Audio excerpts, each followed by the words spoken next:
संविधान कौन बचाता है? ये वाले लोग। नाम बताइए। नहीं, ये नीला गमछा। नहीं समझते हैं।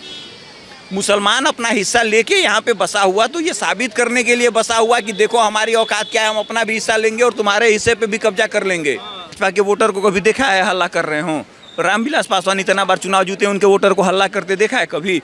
हल्ला केवल दो ही लोग करते हैं, एक यादव बिरादरी जो लालू प्रसाद यादव और अखिलेश यादव हैं। ये लोग सड़क पे दिखाते हैं कि देखिए हम सत्ता में आएंगे तो ये करेंगे। तुम्हारे भी कनपट्टी पे बंदूक लगा के 200-400 करोड़ ले लेते तुमसे सब, इनसे किसी ने मांगा फिरौती? तो ये इसीलिए लोगों को बोल पा रहे हैं कि ऐसा कर पा रहे हैं कि लोग इनके साथ जुड़ रहे हैं। एक काफिले में भारत में इतनी बेरोजगारी है कि हम अपने किसी नेता के साथ अपनी गाड़ी में तेल भरा के 10 दिन आपके साथ घूम लेंगे। देखिए ऐसा है कि एक लॉजिक होता है, ठीक है, और एक बिना लॉजिक होता है। तो ये देश चलता ही बिना लॉजिक से, लॉजिक की कोई बात नहीं होती। भैया आप जॉब कैसे दे देंगे? कुछ तो आपने डिफाइन किया होगा कि हम ये करेंगे, हम वो करेंगे, हम ये करेंगे। बिहार में मैन्युफैक्चरिंग कोई करने नहीं जाता, क्यों? क्योंकि पोर्ट नज़दीक नहीं है, पहली चीज़। स्किल्ड लेबर नहीं है, ठीक है। एजुकेशन आपका यही है कि क्लासरूम टू ऑफिस रूम वाला जॉब मॉडल है, उसमें आप कुछ कर नहीं सकते। भाई तुम स्किल से पढ़े हो, 90% लेके तुम 20 लाख कमा रहे हो, मेरा 90% है, मैं 3 करोड़ कमा रहा हूँ। उसी में से कोई बेरोजगार घूम रहा है उसी सब्जेक्ट की पढ़ाई करके। तो ये भी तो देखिए ना कि जो आपका एजुकेशन मॉडल है उसका कोई कॉन्सेप्ट ही नहीं है। तो ये पहले आप शिक्षा पे कंट्रोल करिए, ये जो आपको पढ़ाया जा रहा है इसको बंद करिए। शिक्षा गलत है, शिक्षा ही गलत है। किशोर का ऐड तो आपके पास भी आया होगा, वीडियो आता होगा, बहुत प्रचार कर रहे हैं, कह रहे हैं कि सोशल मीडिया के सीएम वही हैं।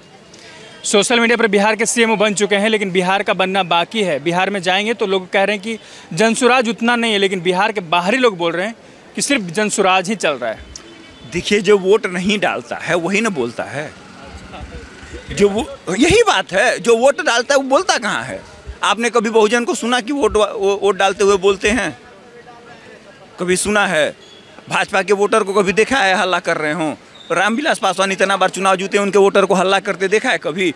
हल्ला केवल दो ही लोग करते हैं, एक यादव बिरादरी जो लालू प्रसाद यादव और अखिलेश यादव हैं। ये लोग सड़क पे दिखाते हैं कि देखिए हम सत्ता में आएंगे तो ये करेंगे। अभी मौलाना रशीदी को बड़े नॉर्मली तौर पे उसने एक बहुत ही जेन्युइन बात करी है। आपको कल्चर का नहीं पता है, आपको कल्चर के बारे में नहीं मालूम है, तो उसमें मौलाना रशीदी की गलती नहीं है ना भाई। आपको अगर मस्जिद में जाना है तो मस्जिद का एक ड्रेस कोड होता है कि नहीं होता है? तो आप वो ड्रेस कोड पहन के जाइए। लोग कह रहे हैं जी भारतीय कल्चर को गाली दे रहे हो, साड़ी भारत का कल्चर है। अरे भाई साड़ी भारत का कल्चर है, लेकिन वो मुसलमानों का कल्चर नहीं है। प्रॉब्लम ही यही लोगों को नहीं समझ में आती।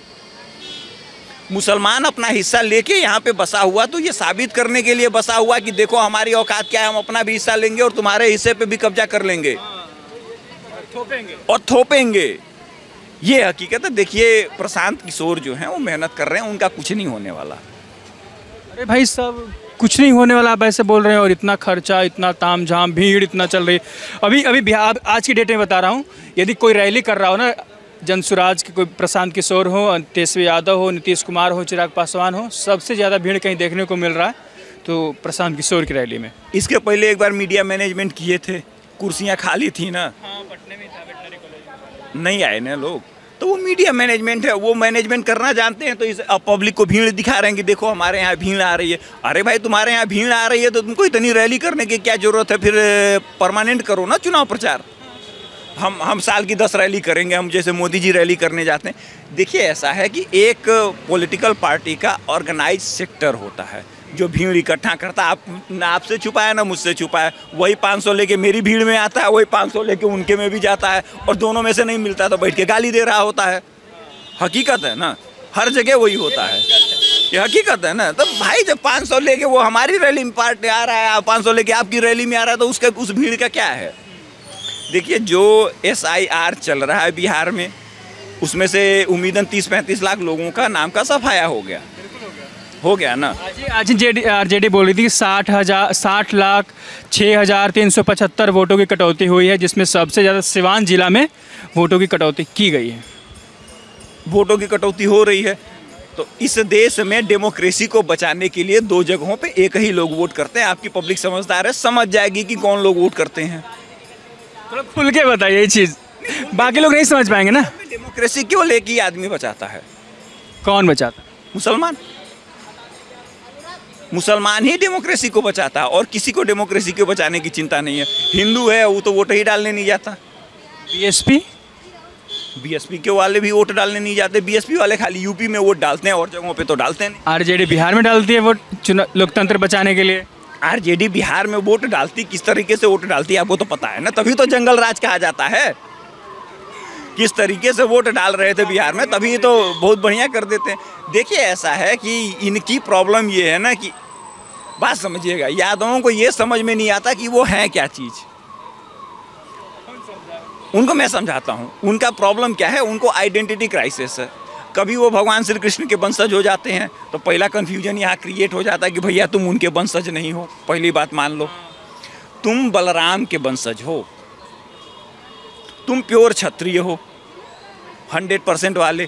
अब तुम्हारे दिमाग में कीड़ा बसा हुआ कि अरे यार हमने तो कई हजारों साल तक राज किया था, अब दोबारा हमको ओबीसी में डाल दिया गया। तो हमारे जैसे आदमी कहता है यार क्या बात करते हो, तुम तो ना घर के हो ना घाट के हो। कहने को तुम क्षत्रिय हो, फ़ायदा ले रहे हो ओबीसी का। तो वो कन्फ्यूजन जो है ना, तो कभी कभी उबाल आ जाता है। तो जब उबाल आ जाता है तो सारे किए कराए पे पानी फिर जाता है। बिहार में रोजगार देने की जो बात कह रहे हैं तेजस्वी यादव, होगा कुछ उनका? पॉसिबल नहीं है, नहीं हो सकता। बिहार में रोजगार जनरेट नहीं, रोजगारी बहुत चरम सीमा पर है बिहार में भाई। बिहार में रोजगार जनरेट नहीं हो सकता। मैं सरकारी नौकरी देंगे हो? सरकारी नौकरी नहीं दे सकते आप। सरकारी नौकरी कहीं है नहीं, सरकारी नौकरी को भूल जाइए। बिहार में रोजगार जनरेट नहीं हो सकता। रोजगार जनरेट करने के लिए आपको इंडस्ट्री चाहिए। इंडस्ट्री के लिए आपको बनिया चाहिए। बनिया गुजरात में, बनिया आपको केवल गुजरात में मिलेंगे, ठीक है। बनिया आपको राजस्थान में मिलेंगे, बनिया आपको यूपी में चले जाएंगे, बाकी कहीं नहीं मिलेंगे। जो बिजनेस कर सकता है वही बिजनेस करेगा, जो बिजनेस नहीं कर सकता वो नहीं करेगा। ये जो कम्युनिस्ट माइंडसेट है ना कि हम रोजगार दे देंगे, हम नौकरी दे देंगे, भैया हमारे यहाँ सबसे बुरा कॉन्सेप्ट नौकरी को माना जाता है। नौकरी करना और भीख मांगना दोनों इक्वल होता है ना। हमारे यहाँ उत्तम खेती, मध्यम बान, लिखित चाकरी, भीख निदान। अब यहाँ कुछ इस देश में वो लोग आ गए जो कहते भैया नौकरी करो, नौकरी करो। किस लिए नौकरी करो भाई, किस लिए नौकरी करो? सरकारी बाबू बन जाओ। क्यों बन जाओ? 50,000 की तनख्वाह है, 5 करोड़ रुपया घूस लेना है। जनता किसको वोट दे फिर? आप तो आरजेडी को साइड कर दिए, जनसुराज को बोल रहे हैं सोशल मीडिया के सीएम हैं, एनडीए बची फिर। देखिए जो पार्टी 150 सीट लड़ेगी उसी की सरकार बनेगी। वो लालू यादव भी हो सकते हैं, भाजपा वाले भी हो सकते हैं। अगर क्या बोलते हैं पासवान साहब के लड़के चिराग पासवान भाजपा के साथ चुनाव लड़ने जा रहे हैं 247 सीटों पर, अगर भाजपा टोटल 243 लड़ने जा रहे हैं, अकेले लड़ेंगे ना, कह रहे हैं बढ़िया है। अकेले लड़े तो भाजपा का जीवन दान मिल जाएगा, 2-3 कैंच उसके छूट जाएंगे। अगर भाजपा के साथ वो चुनाव लड़ेंगे तो लालू यादव के बेटे मुख्यमंत्री बनने जा रहे हैं बिहार में। मैं आज ही लिख के दे देता हूँ, फाइनल कर देता हूँ। अरे बढ़िया, जो बांटने का काम चल रहा है भारतीय जनता पार्टी कर रही है बिहार में, सही है। चिराग पासवान भाजपा के साथ चुनाव लड़ रहे हैं तो निश्चित तौर पे तेजस्वी यादव मुख्यमंत्री बन रहा है। अगर चिराग पासवान भाजपा के खिलाफ चुनाव लड़ रहे हैं तो भाजपा की सरकार बन रही है, ये कन्फर्म मान लीजिए। बिहार के समाज में किसी भी तरीके से किसी भी ऐसे शख्स को कभी मुख्यमंत्री के रूप में एक्सेप्ट नहीं किया जाएगा जो नाजायज हो। एकदम एक साथ। अगर लालू यादव अपने बेटे को बाहर निकाल सकते हैं, लालू यादव अपने बेटे के लिए पप्पू यादव और कन्हैया कुमार को बाहर निकाल सकते हैं, तो वो तेजस्वी यादव को छोड़ देंगे? नहीं छोड़ेंगे ना। तो तेजस्वी यादव ही उनके लिए सब कुछ है। तो लालू यादव का आपने फोटो देखा है ना संविधान के साथ तलवार का, इसका क्या मतलब होता है? नहीं, दोनों रखते हैं, हम काटने के लिए तैयार है। अब कौन कटेगा ये सोच लो। संविधान कटेगा? ना, जो संविधान बचाता है वो कटेगा।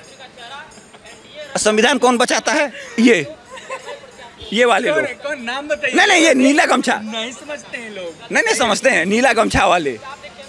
अंबेडकर के सामने लात करके तलवार से केक काट रहा है, तो किसके लिए वो सिग्नलिंग कर रहा है?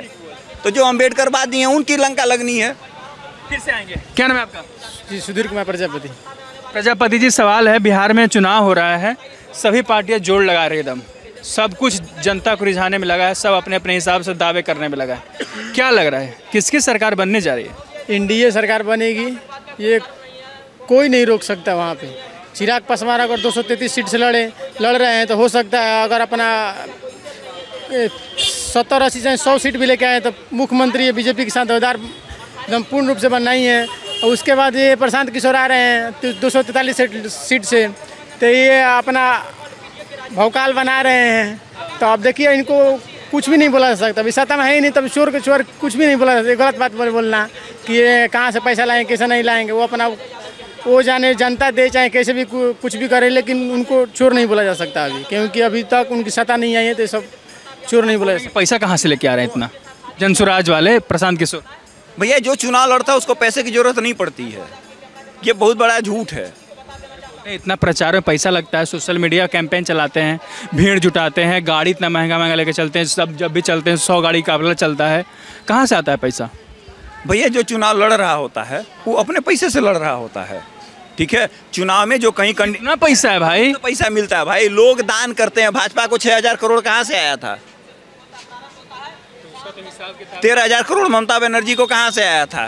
पार्टी फंड में सबके पैसा आता है सरकार को। देखिए कुछ मैटर पे भारत के नेता बहुत बढ़िया हैं। सही बात है भाई, तुम चोरी करो हम चोरी करें, दोनों नहीं चिल्लाएंगे। तुम भी चंदा ले लो हम भी चंदा ले लें, हम हल्ला नहीं मचाएंगे, ठीक है। तो उसमें ये जो कुछ लोग आ जाते हैं बिना सिर पैर की बात करने, ये प्रशांत किशोर के पास पैसा कहाँ से आ रहा है? अरे भाई, लालू यादव के पास पैसा कहाँ से आया?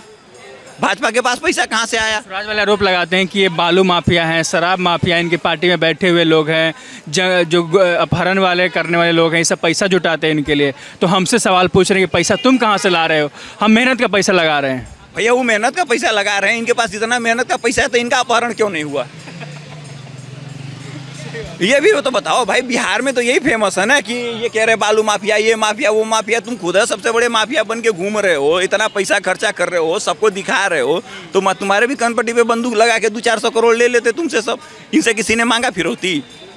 तो ये इसीलिए लोगों को बोल पा रहे हैं कि ऐसा कर पा रहे हैं कि लोग इनके साथ जुड़ रहे हैं। एक काफिले में भारत में इतनी बेरोजगारी है कि हम अपने किसी नेता के साथ अपनी गाड़ी में तेल भरा के 10 दिन आपके साथ घूम लेंगे।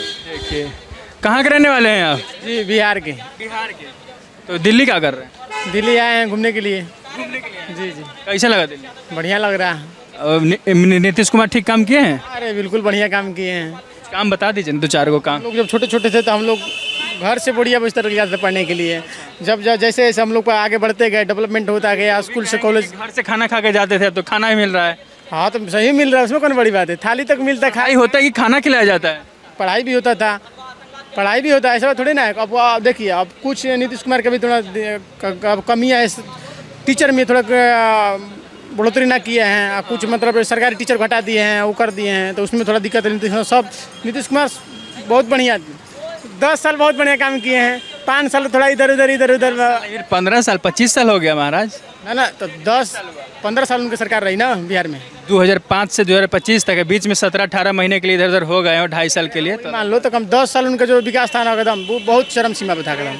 हाँ बहुत बढ़िया था। अब इधर उधर थोड़ा इधर झपक में लगाने लगे, इधर से उधर जो बोल रहे हैं। हाँ, आरजेडी के नेता, आरजेडी नेता बोल रहे हैं तेजस्वी यादव कि हमारी सरकार आएगी तो हम इतने सरकार है, तो 2.5 साल थे ना सरकार में, तो क्यों नहीं नौकरी दे दिए? ये तो 5 लाख क्यों नहीं दे दिए? आज इतना पुल गिर रहा है, और जाके सर्च कीजिए कौन सी सरकार में बनी थी पुल, सब उन्हीं की सरकार में बनी होगी पुल है। नहीं, देखिए पिछले 20 सालों से बिहार को हर साल 50-60 हज़ार करोड़ का पैकेज मिल रहा है। ये एनडीए की सरकार में भी मिला, यूपीए की सरकार में मिला, मोदी की सरकार में मिल रहा है। उस हिसाब से बिहार का डेवलपमेंट हुआ? क्यों नहीं हुआ? उसके पीछे केवल और केवल एक ही रीजन है, बिहार के लोग डेवलपमेंट नहीं चाहते। ये कैसी बात है? बिहार के लोग क्यों नहीं चाहेंगे कि बेहतर हो बिहार? ये आदमी दिल्ली आया घूमने बोल रहा है बढ़िया हुआ है, और आप कह रहे बिहार के लोग ही नहीं चाहते? नहीं चाहते डेवलपमेंट। कहाँ नहीं चाहेंगे? उसके पीछे रीजन ये है कि वो बिहार जो चलता है, बिहार और यूपी सिमिलर पैटर्न पे चलता है। यहाँ हमें अपना भाई कमाऊ होना चाहिए, दूसरे भीख मांगे चलेगा। अपना अपना वाला, अपनी जाति का कोई हमारा सारा हक मार दे जाए वो मुझे मंजूर है, लेकिन हम दूसरे को नहीं देंगे। और डेवलपमेंट ऐसे नहीं हो सकता, ठीक है। और लोग डेवलपमेंट होने भी नहीं देंगे। ये बताइए, जो गुजरात में गुजराती बैठ के 40 फैक्ट्री चला रहा है, ठीक है, वो कैसे उम्मीद करेगा कि बिहार से लोग आना बंद हो जाए? महाराष्ट्र में लोगों का लेबर चल रहा है, वो कैसे चाहेंगे कि बिहार में रोजगार आ जाए? हम दिल्ली में मेड रख के घूम रहे हैं तो हम कैसे चाहेंगे बिहार में डेवलपमेंट हो जाए? भाई गांव में चले जाइए, 500 रुपये पे 1000 रुपये पे बर्तन धोने वाले नहीं है। दिल्ली में 900 रुपये पे बर्तन धुल के जा रहे हैं, झाड़ू पोछा करके जा रहे हैं। कर रहे हैं कि नहीं कर रहे हैं? यहाँ तीन लेबर रख लीजिए, लोग मिल जाएंगे। गांव में चले जाइए, है ये नहीं है? नहीं मिल रहे हैं ना। तो इसका रीज़न यही है कि शहरों में सहूलियत हो, इसीलिए बिहार को बैकवर्ड बनाया जा रहा है। ये शीर्ष से लेके अपर क्लास से लेके लोअर मिडिल क्लास तक की यही मेंटालिटी है। तो उसमें अधिकारी हैं, सारे अधिकारियों के बच्चे दिल्ली पढ़ रहे हैं और नेता के बच्चे विदेश पढ़ रहे हैं। नेताओं के बच्चे भी दिल्ली हैं। बिहार के लोग बहुत समझदार हैं। बिहार के किसी बिहारी के बच्चे विदेश में